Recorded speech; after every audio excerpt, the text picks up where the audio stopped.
최근 몇 년 새 LH의 아파트 설계를 무더기로 따내서 수백억 원을 벌어들인 건축사무소가 있습니다. LH 퇴직자가 차린 곳인데 당시에 설계를 맡긴 LH의 책임자는 지금 이 건축사무소 대표로 가 있습니다. 현직이 전관에게 일감을 몰아주고 전관은 자리를 끌어주는 부당 거래가 있었던 건 아닌지 이지은 기자가 추적했습니다.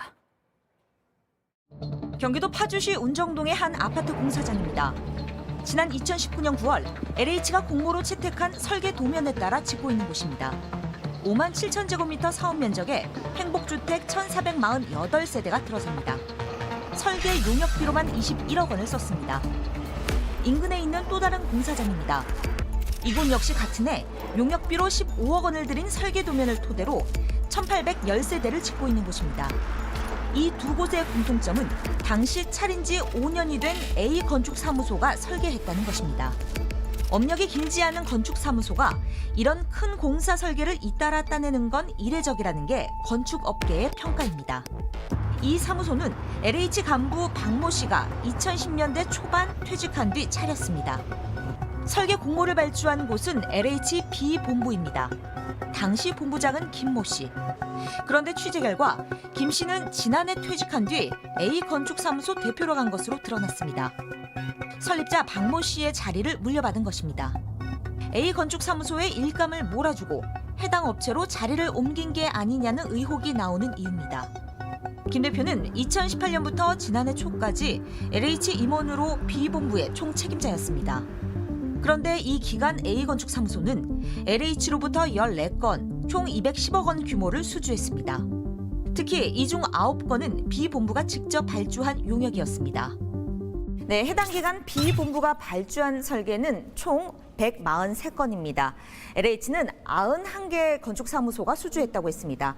그렇다면 건축사무소 한 곳당 평균 1.5건인데 A건축사무소는 평균의 6배를 수주한 것입니다. 해당 의혹에 대해 김 대표에 여러 차례 연락했지만 답을 하지 않았습니다. LH 인사 기록을 입수해 두 사람의 관계를 살펴봤습니다. 2011년 같은 부서에서 처장과 부장으로 함께 일했습니다. 업체들하고 사이를 좋게 만들어 놓죠. 퇴직할 때좀 미리 되면 그때는 이제 타진을 하죠.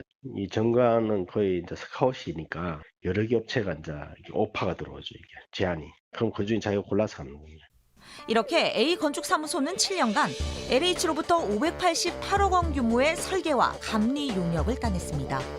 이를 통해 LH 설계를 따낸 건축사무소 탑4의 이름을 올렸습니다. 전관 일감 몰아주기가 의심되는 곳은 이곳뿐 아닙니다. 지난해 LH에서 계약을 따낸 상위 20곳 중 11곳이 LH 퇴직자가 대표나 임원으로 일하고 있습니다. 이런 유착 의혹이 나오는 건 LH 내부 직원이 설계심사위원을 맡은 탓이 큽니다.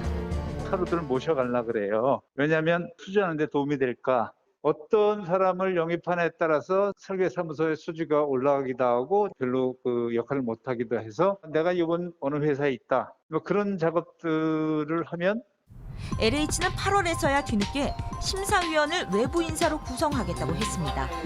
공직자윤리법의 빈틈도 문제입니다. 공직자윤리법상 LH 사장과 임원은 취업 심사를 받아야 하는데 자본금이 10억 원 이상, 연간 거래액이 100억 원 이상의 업체로 제한됩니다. 여기에 해당하지 않을 경우엔 별 제재 없이 이직이 가능한 것입니다. 일감을 재직 중에 또 몰아주고 퇴직 후에 자리를 보장받는 일종의 카르텔을 형성한 것으로 자리를 옮길 직장을 예상하고 미리 여러 가지 편의를 도모해주는 그런 걸 사전에 막을 수 있는 안을 검토를 해봐야 되지 않겠나. JTBC 이지은입니다.